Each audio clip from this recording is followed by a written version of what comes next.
Welcome, everybody. I'm Suzanne Swift, the director of our author networks. I'm very excited to have you all here. JBC is proud to uplift and support Jewish books and Jewish authors through a variety of programs and initiatives. This past year, we reached 800 readers with reviews, essays by contemporary Jewish writers, reading lists, and we reached over 3,000 book clubs with discussion resources, and we arranged almost 1,400 literary events through our network program, working with over 130 partners and nearly 300 authors this year. We've presented over 20 literary awards, including the National Jewish Book Award and Natan Notable Books. We've expanded our support to our field in this most challenging moment, in a climate of increased anti-Semitism that is felt across our whole literary community. This has included a reporting hotline, one-on-one support targeted for our authors and books, our witnessing series that focus on the experience of our Israeli authors since October 2nd, special community support groups, including one for publishing colleagues and for our MFA students, raising awareness of this issue we've seen. It is more important than ever as a community that we show our commitment to Jewish books, host authors in your community, attend Jewish literary events, and buy Jewish books. This work we could all do together. Stay tuned in the next months as we'll be announcing several new initiatives in the field. I want to thank all of our JBC sites for promoting this event and for all of you that are attending. It's been an incredible job, and they are doing these events in a challenging time. Before I introduce our speakers and say something, I want to say something about the late Dr. Ruth. I need to go down memory lane a bit. Years ago, we had Dr. Ruth in person at our conference. As many of you know, Dr. Ruth was short, and our beam at HUC was fairly tall. Dr. Ruth could really not be seen behind it and insisted she would stand on a chair. There was no way I was going to let her stand on that chair with the chance of falling. Boy, I was really nervous. She was very insistent and started arguing with me. In the end, we figured it out. We removed the mic and let her stand in front of the beam, and all was good. But it was hard to argue with her. Dr. Ruth passed away, sadly, July 12th at the age of 96, leaving behind an outsized legacy.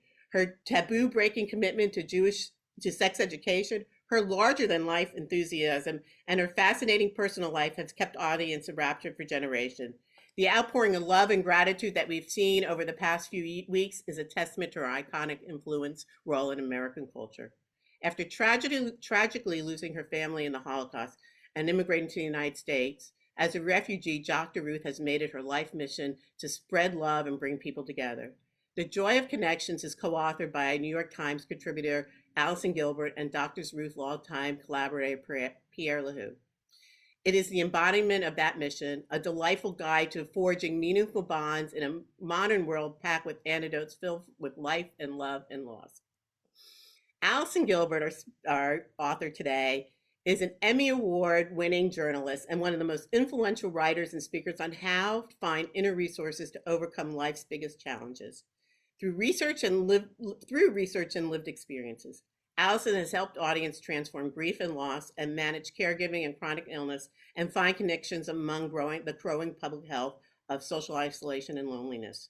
She is the co-author of Dr. Ruth Westheimer's final book, The Joy of Connections, 100 Ways to Beat Loneliness and Live a Happier and More Meaningful Life. Allison regularly writes for the New York Times, has been interviewed by the Today Show, Good Morning America, and NPR, and has presented hundreds of book talks to audience at Amazon, Google, Hearst, Tripaloo, sorry for this pronunciation, Center for Yoga and Health, and many other wellness retreats and companies and organizations.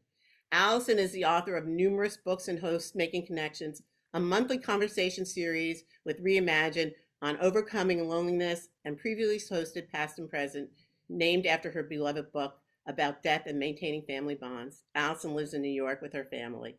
Lori Gottlieb is a psychotherapist and a New York Times bestseller author, Maybe You Should Talk to Someone, which has sold over 2 million copies and is currently being adapted into a television series starring Kristen Bell. In addition to her clinical practice, she's a co-host of the popular Dear Therapist podcast and writes the Atlantic Dear Therapist Advice column.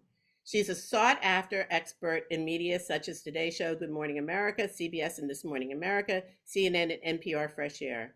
And her 2019 TED Talk is one of the top most watched of the year. She is the creator of Maybe You Should Talk to Someone workbook, a tool guide for editing your story and challenging your life, and Maybe You Should Talk to Someone, 52 weekly sessions to transform your life. We're going to ask that you put Q&As in, we put questions in our Q&A, and we'll get to them if we have some time. And now I'm going to turn it over to Lori. Thank you both for participating in this. We're so excited to hear. Well, thank you so much for that great introduction. And I'm so honored to be here. My history with Dr. Ruth is we spoke at the same conference many years ago.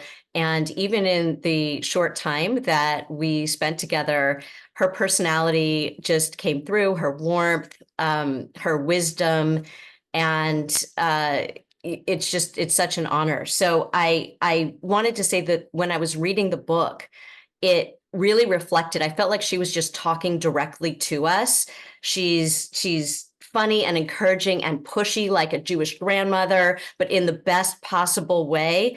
And so I think this book is something that everybody should check out. It's something that we all need more than ever at this time in the world.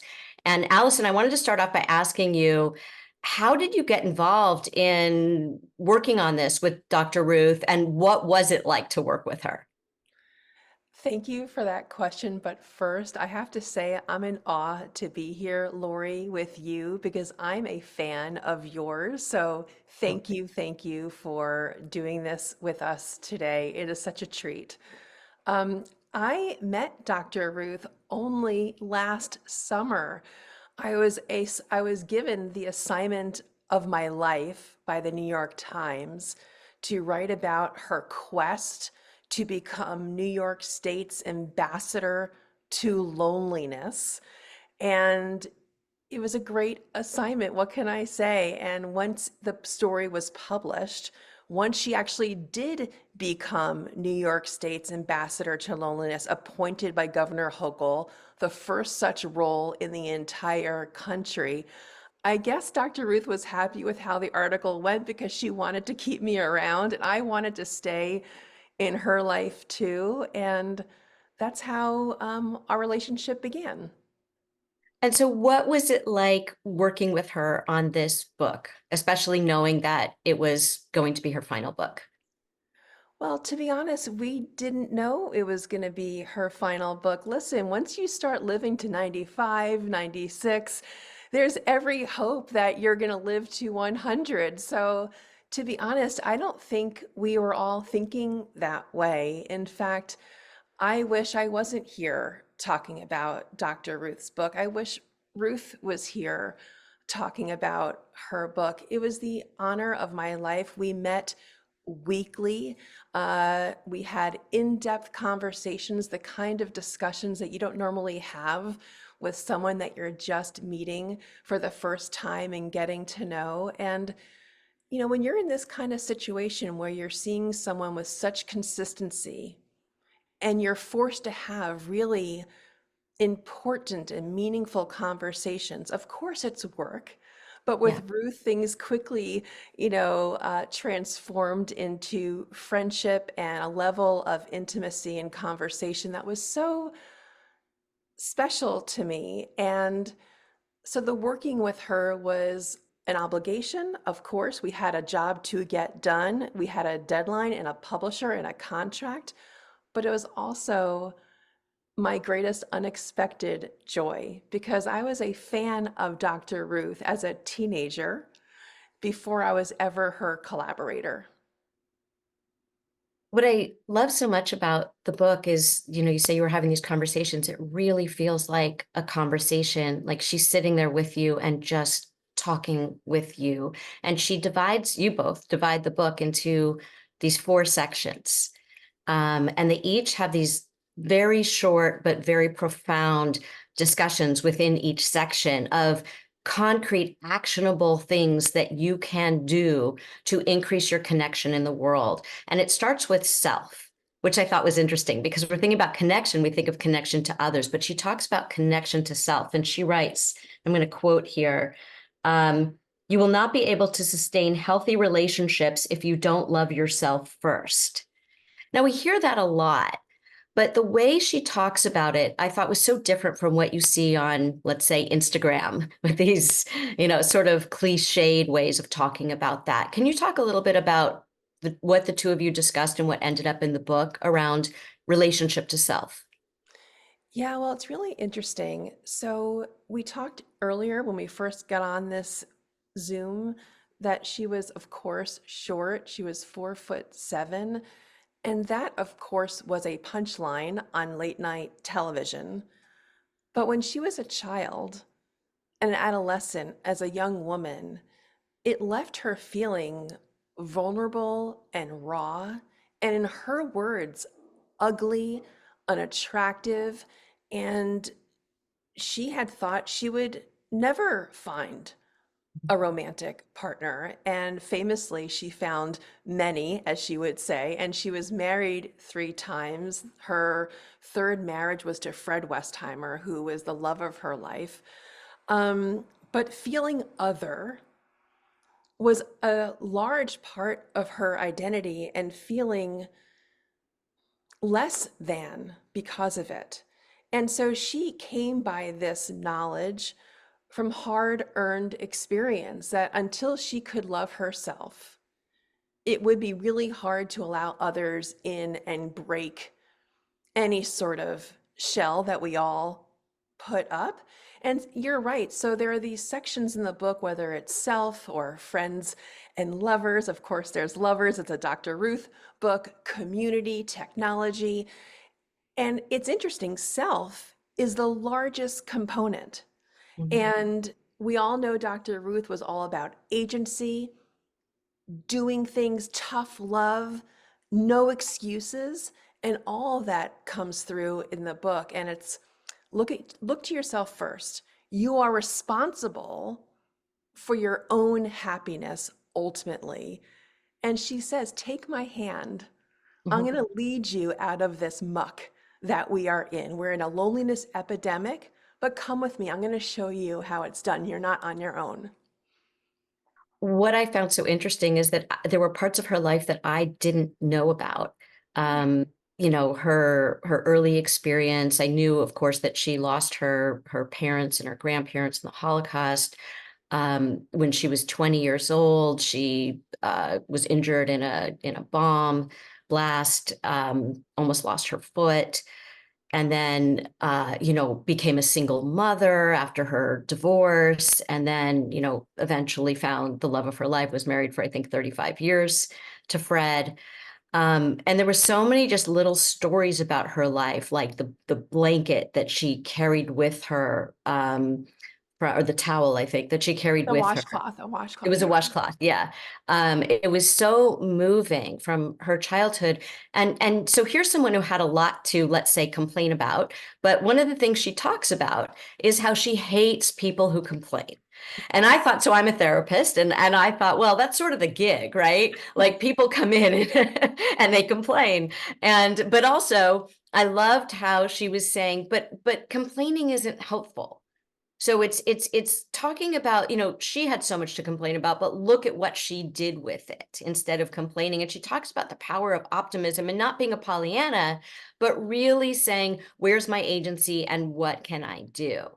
And I thought that was so interesting. So the section on self was very much in the vein of look at your role, look at the things you can do, but also I will sit on the bench with you and guide you there. And she has this phrase in the book, you can do this. Can you talk about the origin of that? Yeah, it can be done. She has Yes. this sign in her apartment. It can be done. She found this sign in a Parisian store, and she fell in love with the energy of that. It can be done. Nothing is insurmountable. And I'll tell you one thing that I learned from Dr. Ruth. It's a question that she always asked me when we would end one of our visits, and I would see her every single week, and she would say, "When will I see you Mhm. again?" And to me, that crystallizes and amplifies what you were just talking about, Lori, which is agency. She's not leaving it up to somebody else to make the plan. She's going to make the plan. And the question, when will I see you again, it was my cue to take her calendar, a huge calendar, a desk calendar, off this chair, put it on the table, and I could not leave until I signed my name and put my time down and a date down in one of those squares. And I think it's a great example of Dr. Ruth's wisdom, which is you are responsible for your own plans. Don't leave things for chance. If you want something to happen, you make it happen. But she would never say, do everything all at once. It's like one foot in front of the other. A book doesn't get written overnight, although this came together very quickly, I must say. We could talk about that, unheard of. But it's like one step at a time. It's like small steps equal big results. And she knew that if it was too daunting of a task, then some people may feel a little bit like, I just cannot accomplish this. It's beyond my capacity. And so she just wanted to make it easy and digestible. And I just love it. When will I see you again? And it's a great question. I've put it into practice with my own friends now. It makes seeing each other in person a priority. And that's one of her tips too. It's like, pay attention to those relationships and don't leave them to chance. Right. And she talks about how forming connection requires courage. And I think a lot of people are afraid to say, when will I see you again? And yet most people welcome that. They want to know that you're on their calendar and they're on your calendar. And so it's just these tiny little tweaks. Before we get to more about, she has a chapter called Friends and Lovers. There's a chapter on family. And I loved the chapter on family because it was so much, I think we hear on social media so much nowadays about like, if someone displeases you, cut them off. They didn't respect your boundary. And she was talking about how we can really repair relationships with family or get out of them different things from different family members. Or if you have a family member that maybe isn't your cup of tea, how to kind of deal with that. And so you don't have to cut yourself off from family necessarily. There are times, she was saying, when you do, but mostly she was saying, really nurture those relationships. And she has this one quote on family. She said, we do too much talking with our families and not enough listening. And it reminded me of when I was training to be a therapist, and my supervisor said to me, you have 2 ears and 1 mouth. There's a reason for that ratio. And so, and I thought that was so true in our lives, but especially with family, we're always trying to get our point across or explain to someone why they hurt us or why we're right. And she tells this story about how her mother-in-law didn't really want Fred to marry her. I think it was her mother-in-law and father-in-law didn't think Ruth was good enough for Fred because she was a single mother and she wasn't sort of, whatever appearance type that they thought he should have. And that really hurt her. And yet she could have distanced herself from them, but instead she moved toward them. And as they formed, as they were married and they went through life, they became very, very close. And she was so glad that she never cut off that relationship and really gave it time to develop. Can you talk a little bit more about those kinds of pieces of wisdom and advice that she gives in the family section? I think that was such a wonderful recast of what her point of view is, which is that if you have them, family connections are precious. And we could take the parts that lift us up and keep them close. And if there are parts that don't serve us, then we could still keep the relationship, but keep others at bay. So one concrete example that she gives is that if you're getting together with a family member and you're anticipating the same annoying questions like, when are you going to have children? Or why aren't you blah, blah, blah, fill in the blanks for your own family relationship, she would urge you to come up beforehand with a plan to attack the conversation with something that's meaningful and uplifting to you. So the point would be, don't avoid the family event. Come armed with something that you will talk about in case it does get uncomfortable. And then she would remind you, listen, A social situation allows you to have one conversation and then keep floating around the room to other conversation clusters. And you could treat a family event like a cocktail party. You don't have to stay with one person very long, but to not go to a family event and to continue not going, what's going to be worse? Eventually, you may find yourself no longer invited because you don't come, you don't show up. And I would say one more thing, if you don't mind, which is that I think one of Ruth's superpowers is that she really created a family out of friends, and that a chosen family can be just as rich and just as powerful as biological family. And she would collect friends throughout her entire life. And I went to her funeral and I went to her Shiva. And I must say, and I wonder if folks here have had this experience too, the older you are, from what I have seen in my own family, the fewer and fewer people come to funerals because your peers are perhaps who are closest to you, and perhaps they've predeceased you, or perhaps relationships have ruptured and you haven't repaired them because we get so entrenched in our beliefs and we can't forgive. These rooms were packed because Ruth kept friends of every stripe. If you were in her life once, she wouldn't let go.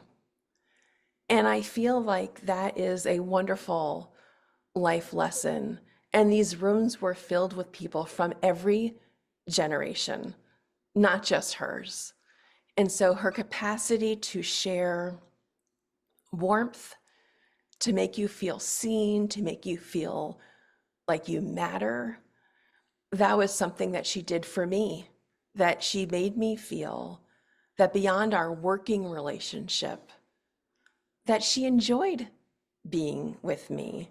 And I feel like that shows up in the family section, it shows up in the friends section, it shows up in the self section, which is that these relationships are so important to our longevity, to our overall well-being, that they are worth nurturing and paying attention to. So I'm so glad that you brought that up, Lori.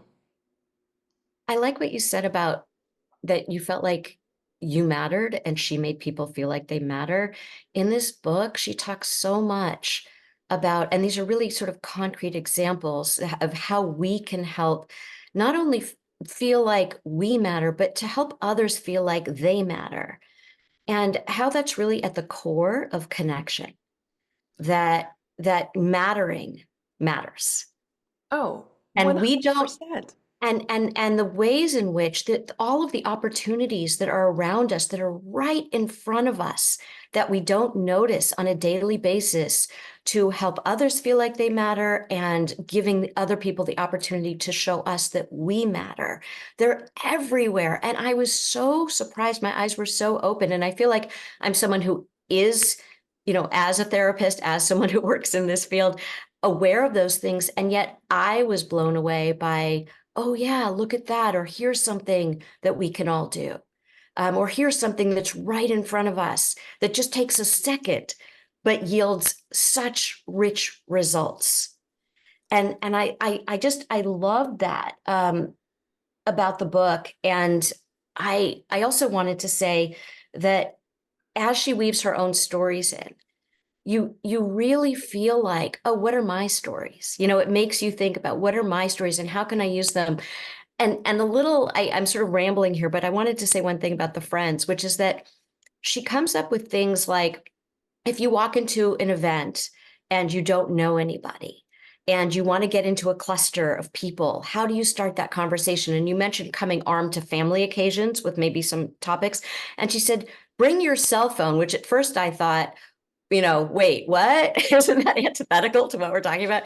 And she said, you use it as a prop so that you go up to a cluster and you say, hey, I want to take this picture for the host of the party. And then you start talking to the people. They're just such easy things to do. And you don't have to be that brave to do them because you have your little security blanket there with you. So I think that she did that throughout her life. And what she gave us, this gift was, here are the things that I've done all along because I had no family. I lost my entire family and I had to create this family of, as you said, she talks about her various friendships with people of all generations, of all stripes, of all genders. And it's really incredible, the people that she always had available to her. Like she likened it to having sort of like a friendship bank or a family bank, that you always have someone to call on. And some of her advice was very, in that tough love vein. And one of the things that I loved was she was talking about with in the Friends and Lovers chapter, she said, always tell the truth, but maybe not everything at once. And so she's talking about, you need to be honest in relationships, but there's a difference between honesty and kind of dumping everything on someone. And so she really drills down on this fine line between how honest to be and sort of timing and dosage. And she tells the story of when she first met Fred and how she invited him over for a homemade dinner, and she does not cook. She's not good at it. And she wanted him to think that she was, because she wanted to impress him. And so she had a friend sort of prepare the meal, and then she kind of passed it off as her own. And because she didn't tell him the truth about this, he ribbed her for 30 some odd years about how she had tried to deceive him. So can you talk about the difference between, tell the truth, but maybe not all at once, to also be honest in your relationships and create that trust? Yes, I love that anecdote because it illustrates that she got off lucky, that Fred kept her around and it didn't ruin their relationship. And she says as much, like she is relieved that it wasn't the lie that undid their relationship before it really had a chance to progress. But she said that again and again. For example, if you're going on JDate, if you're going on Hinge, if you're going on any of these dating apps and you start from a place where you're not being authentic about what you even like to do as a pastime in your hobby, like how is that going to evolve into a meaningful sexual partnership, a romantic relationship? You got to start from a place where you can even just be honest about what makes you happy. Yes. And I want to go back to one thing that you said, if you don't mind, just about the cell phone. You know, it was really interesting. There was some concern as we were writing this book that people would wrongly assume that a 95, 96-year-old woman would say the only answer to building connections, to not being lonely, is to not have technology in your life. That there would be a black and white conversation in this book, and it would kind of put your cell phone into a drawer, and that would be the only answer to this loneliness problem that we're all facing. But I Right. But in find it, fact, the fifth section of the book is yeah. about how to use technology to find those deeper connections. So can Yes. you talk a little bit about that? Yes, I think it can be drilled down to like just one idea, which is that you can use technology, not 100% bad, it's not 100% good. The trick is to use technology as a tool to fuel the most important connections. And what she would say, the most important connections will always be the ones that have the chance to develop in person. So if you can use technology as a fuel, as a instigator of face-to-face conversation, that will be the highest and best form of technology.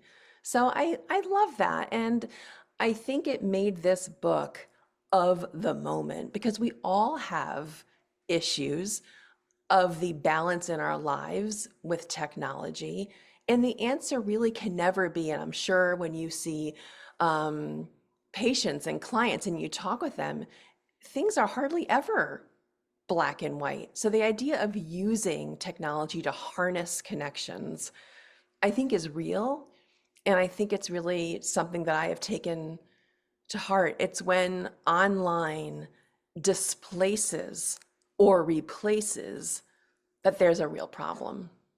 Yeah, she gives so many practical pieces of advice around how we can use technology with the goal of creating in-person relationships. And I thought that was interesting because so many of us use technology in place of seeing someone in person. And so it's both Yes. and that's so much of her philosophy in this book is, whether it's about family, it's like, yes, there's this and there's this. With friends, it's there's this and there's this. And I think that so many of us think in this very binary way about relationships. This person serves me, they don't. And I think that what she helps us do is look for the ways in which we can get something nourishing out of a relationship and give something nourishing, because she talks a lot about how much we give to relationships and how surprised we become by what we discover when we do that and how good it makes us feel. And that goes back, I think, to her kind of mantra about not complaining. She has this quote, when life gives you lemons, which it certainly did to her, right? I mean, in the most kind of tragic way. When life gives you lemons, make lemonade. If you run into a situation where difficulties make it impossible for you to succeed, don't throw your hands up and cry uncle. Scan your surroundings. Find a solution. Optimists are always more attractive than pessimists. Once you discover a workaround, squeeze your lemon hard and never look back. And that might sound a little bit like, oh, well, you don't really understand how difficult my problems are. But when you see how she did that in her own life, it becomes so apparent how we can all do that in these very, very small ways in our own life. She's not saying, by the way, go out and you have to spend all this money and sign up for all these classes and do it.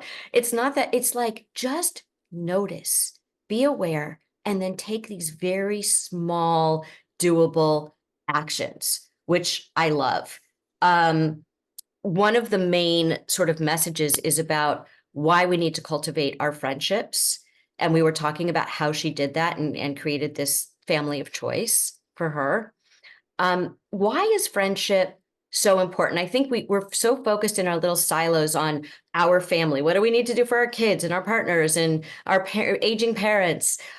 Why are friendships so overlooked and we sort of take them for granted sometimes? We are social animals by nature. The more we can allow ourselves to rely on our friends to help us in times of need, but also to be there for times of rejoicing, our well being actually improves. The problem with this loneliness epidemic that we are in, that there are physical problems attached to not feeling socially connected. Our lives actually shrink as a result. Mortality is a part of this conversation. The Surgeon General, when he issued his advisory about the loneliness epidemic, has said not having social connections takes years off our life, equivalent to smoking up to 15 cigarettes a day. It leads to dementia, anxiety, heart palpitations, heart troubles, cardiovascular disease. So there are real physical problems that come without paying attention to the social structure around us. And I want to give you one. You had talked about something that really I wanted to drill down just a little bit more with some concrete examples. You had talked about how these ideas don't cost a lot of money. One of the best ideas for me personally, the surprising idea, was stop keeping count. If Yes. you are perpetually the host and inviting people over, and you're waiting for that ledger to be equal, and then you stop inviting people over because your invitations have not been reciprocated, and then the answer is to just kind of be home alone and then gripe about it and complain about it and then get angry about it. What she would say, you're on the losing end of that equation. Some people don't want to host for a whole number of reasons that maybe you don't know. Maybe they can't afford the extra soda or the chips. You don't know. Maybe they're embarrassed by their home. Maybe it's not clean. Who knows? We can't walk in their shoes. But if you're going to stop being social with people who you actually enjoy just because you do more of the inviting, what's going to happen, Dr. Ruth would warn, is that guess what? You may end up being alone. So just go ahead and host and stop keeping count. And her advice isn't for others, meaning this is what she did in her Yes. own life. So she talks about, and she talks about this throughout the book, that she would host these parties. If it was her birthday, she would let people know, and she didn't wait for them to throw a party for her. She'd just say, you know, let's all get together. She didn't make it about who's doing more for someone else. The ledger, as you say, was not there. It was about, do I want to be with these people? Do they Yes. want to be with me? And is this a win for me? Is this something that is nourishing for me? And so she would host all the time, and it wasn't difficult. It wasn't like she had to do some fancy thing. She would say, everybody bring something and make it easy. But the point was to be together and to celebrate the joys. And along those lines, she would say, when you're invited to things like, you know, a wedding or a birthday or whatever it is, and you're tired and you're whatever, just go to these things. These things are important. These memories that you create at these events, and the fact that you showed up really matters. And so many times I think we kind of blow off things like, oh, I don't know, right?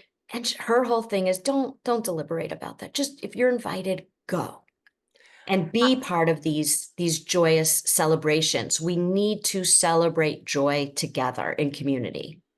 I think the piece that we can add to this is that by showing up in just the way you're describing, Lori, or by having people over and creating that atmosphere of togetherness, is that you're actually demonstrating gratitude for those people who are in your life.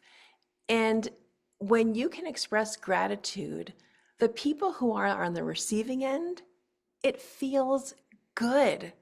And it just becomes this wonderful ricochet of warmth that you're expressing gratitude, they feel that gratitude, then they want to give you more of themselves. And this advice really hit me while we were working on the book together. I turned 54 as we were writing this book, and I took this lesson to heart. And instead of waiting for my friends to pick up the phone and say, hey, how are we going to celebrate? I decided to do a Dr. Ruth on my friends. And what I did was preemptively, I invited a core group of friends, elementary school, high school, college, the friends of my kids, you know, that kind of group, a large group, 10, 15 people, to my house. I wanted to celebrate them. I had yoga, I had lunch, we all hung out, we spent time together. So the goal for my birthday was to express gratitude to them. And by that, it was just a wonderful opportunity to make them know that I see them and I value them and they're important to me. And it was a great lesson that I put to immediate use. When I think of the book as a whole, I think a lot about the word love.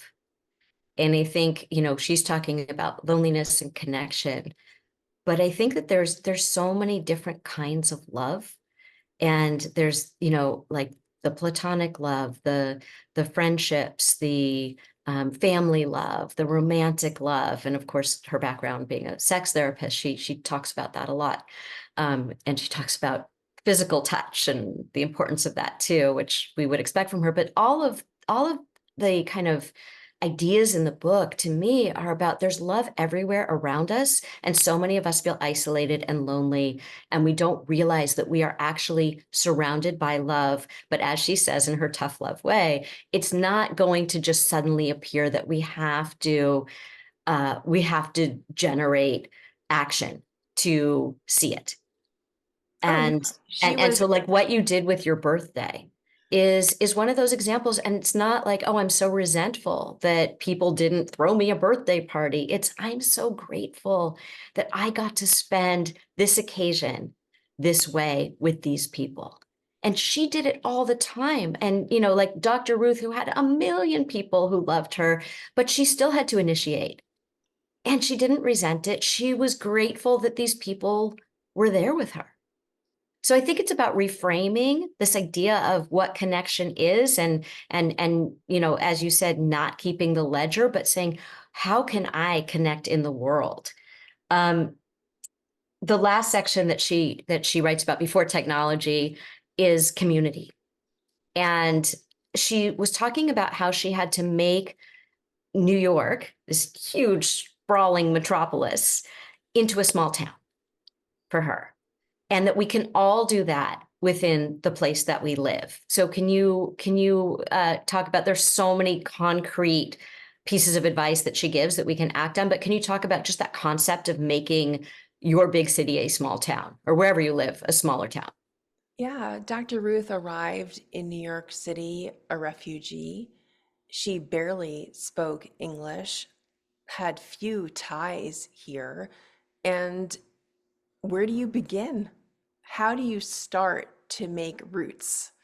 And for her, they were few and they were deep. So there was a local YWHA. She has been involved in that group for more than 50 years. She was involved in a choir, a Jewish choir, that relationship long and deep.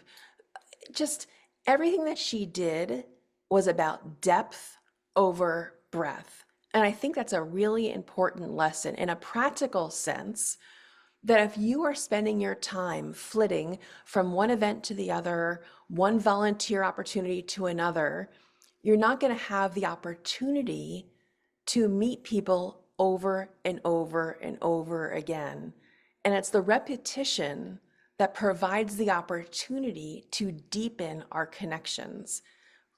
A concrete example would be if you find somewhere that you want to volunteer as a way to making your town smaller, and you go, let's say, every Wednesday night at 7 p.m., you are likely going to see the same people every Wednesday night at 7 p.m. But if you're not consistent, you're perhaps denying yourself the opportunity to run into the same people again and to forge those deeper connections. And so I don't think it's an accident that she chose a few organizations that meant something to her, and she went all in. Yeah. And those relationships became everything to her. I think that's a wonderful illustration of how we can spend our volunteer hours and make them meaningful. It's important to us, not important to somebody else.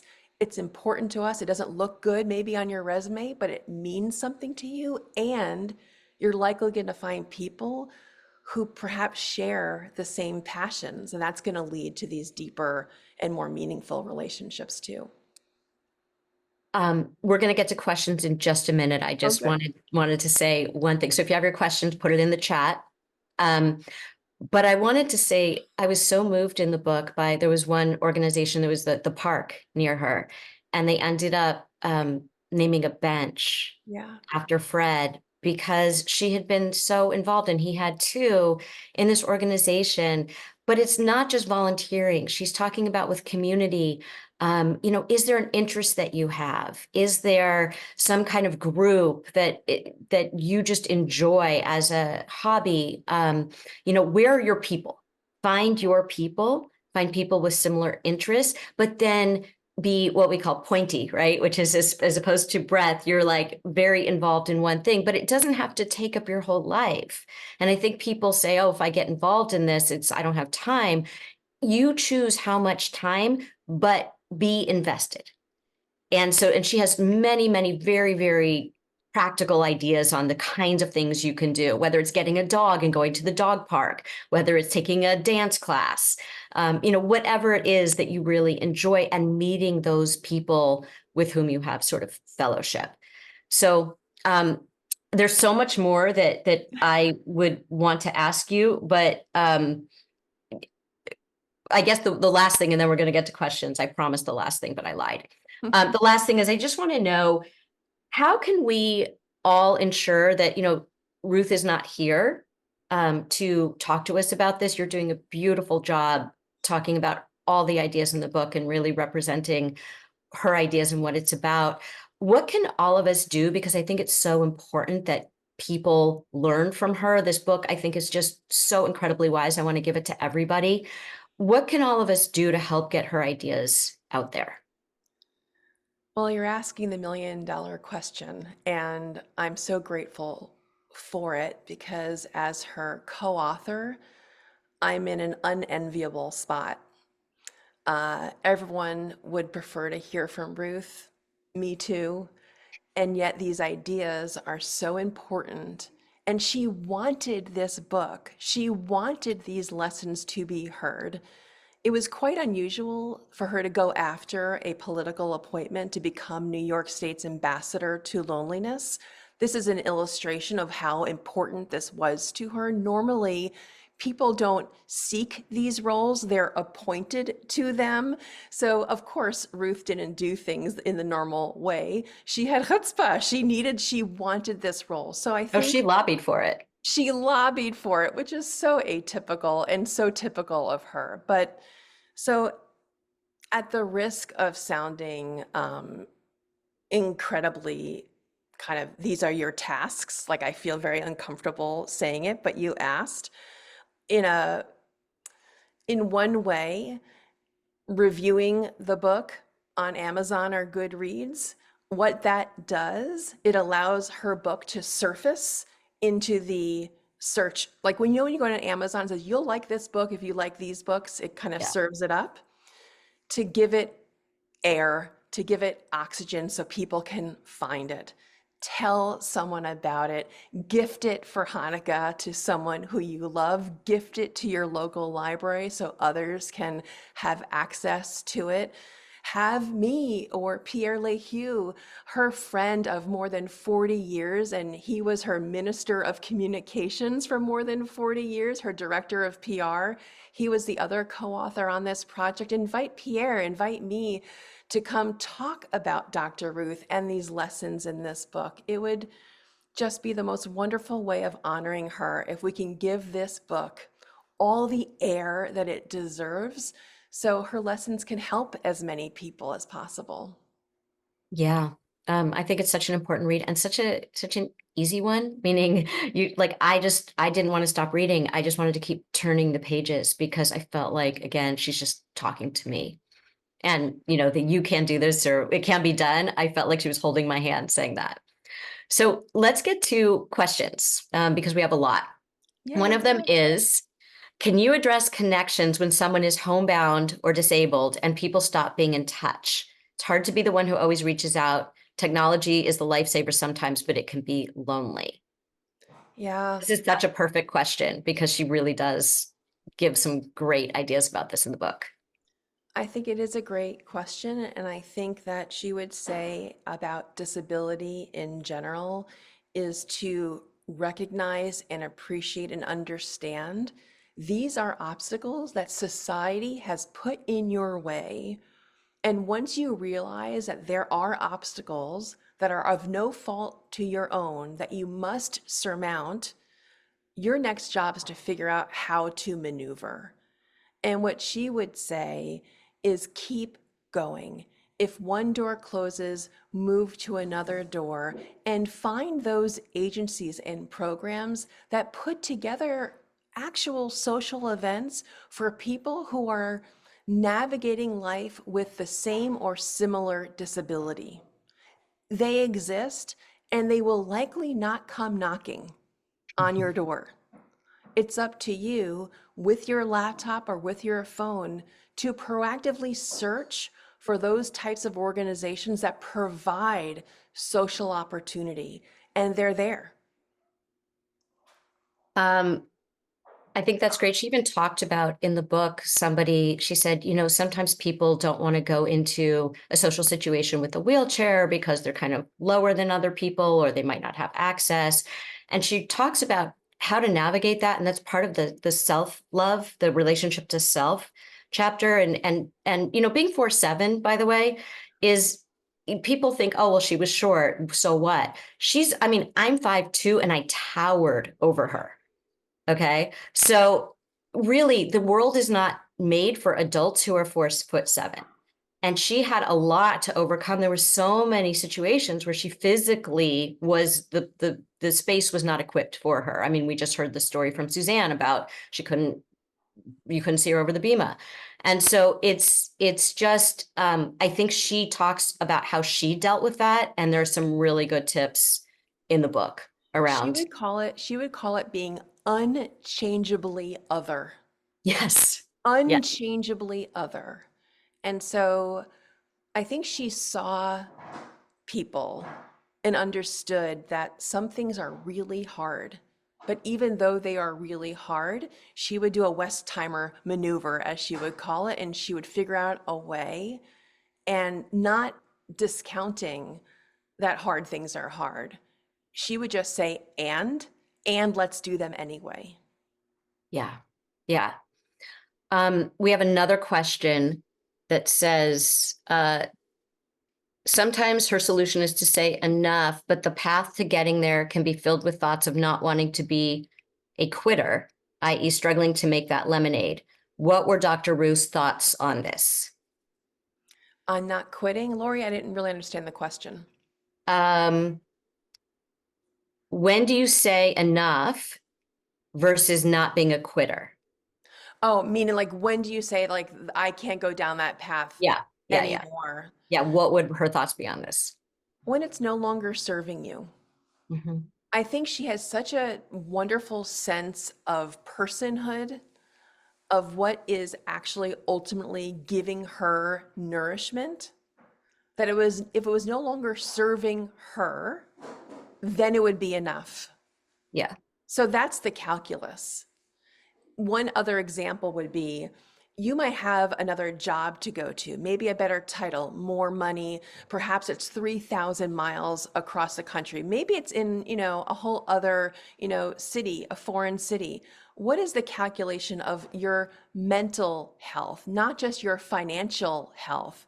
What are the calculations? And if you can take into account what serves you, and you kind of can do your abacus based on all these different items, you're going to find out what's going to be of most use to you. And you're going to be much more clear-eyed about what you can let go.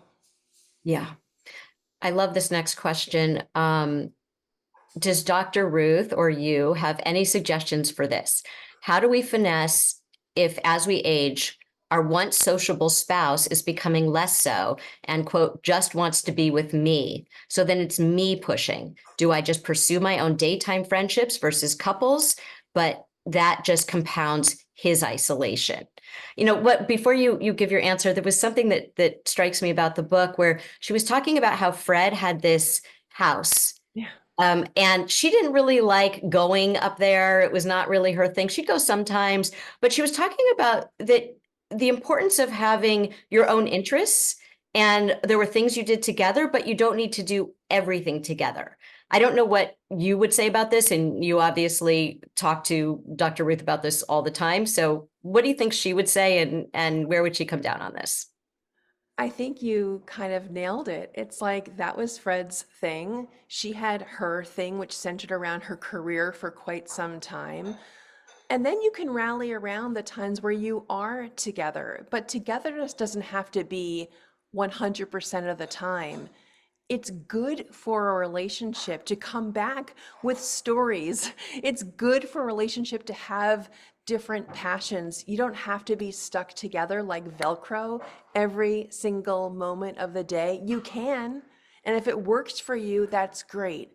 But once you start sacrificing what it is that makes you feel whole, she would say, watch out. Once you start putting yourself on a lower plane, once you start bending so your partner feels better, but you feel worse, that's a warning sign. But Lori, I would imagine you have a lot to say on that. Well, yeah, I really feel like, when you say that just compounds his isolation, does he feel isolated or are you feeling like he's isolated? Because it sounds like maybe he's content, or on the other hand, maybe he's depressed and that needs some attention. So, I would want to investigate the why of that. Why do you not want to go out as couples? Why do you just want to be with me? And I think that will help them become closer as a couple to understand that. But also, maybe there's some sort of compromise. Maybe it's, but I really like your company and I like going out with couples sometimes. Can we do that sometimes? But not so much that you feel exhausted because you have a more, let's say, introverted personality, or I you was, become more introverted.